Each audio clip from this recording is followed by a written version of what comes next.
আউযু বিল্লাহি মিনাশ শাইতানির রাজিম। বিসমিল্লাহির রহমানির রহিম। সম্মানিত উপস্থিতি, সম্মানিত মা বোনেরা, আসসালামু আলাইকুম ওয়া রাহমাতুল্লাহি ওয়া বারাকাতুহু। আল্লাহ শুকরিয়া যে আজকের এই মাস্টার রুহুল আমিন ভূঁইয়ার আহ্বানে দাঁড়িপাল্লার সমর্থনের এই উঠান বৈঠকে আপনারা উপস্থিত হয়েছেন। এই জন্য অন্তরের অন্তঃস্থল থেকে আপনাদেরকে ধন্যবাদ জানাচ্ছি। বিশেষ করে দীর্ঘ প্রায় অনেক বছর পর আমার এই আশেপাশের এলাকাগুলোতে আজকে আমার ঘোরার সুযোগ হয়েছে। অনেকগুলো বাড়িতে গিয়েছি, প্রায় সবগুলো বাড়িতে গিয়েছি। আমি যাওয়ার পরেই যে বিষয়টা সবচেয়ে আমাকে মানে বেদনা দিয়েছে, খুব বেশি মর্মাহত হয়েছি, সেটা হচ্ছে যে আমার এলাকার এমন কিছু নিম্নমানের লোকেরা বসবাস করে যারা আসলে একেবারেই সরকারের সাহায্য পাওয়ার জন্য উপযোগী, কিন্তু তাদের কাছ থেকে খোঁজখবর নিলাম, অনেকেই কোনো ধরনের সাহায্য সহযোগিতা পান নাই। এবং আমি আমাদের এই যে কাজী কাউসারকে জিজ্ঞাসা করলাম, তিনিও বললেন যে ভাই, হ্যাঁ, এখানে অনেক লোক রয়েছে যারা অনেক সহযোগিতা পাওয়ার উপযোগী, কিন্তু দিতে পারি নাই।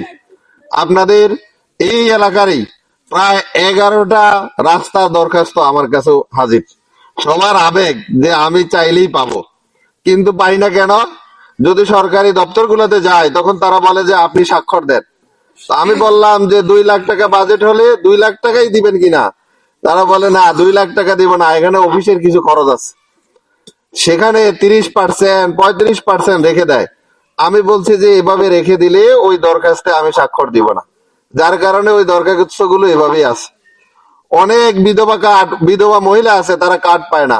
অনেক সমস্যা আজকে দেখলাম এলাকাগুলোতে। অনেকে ঘর পাওয়ার উপযোগী কিন্তু তার ঘরও পায় না, খুব কষ্ট লাগছে। কিন্তু আমি বিগত 17টি বছরে 21টা মামলার আসামি ছিলাম এবং 3বার কারাগারে গেছি।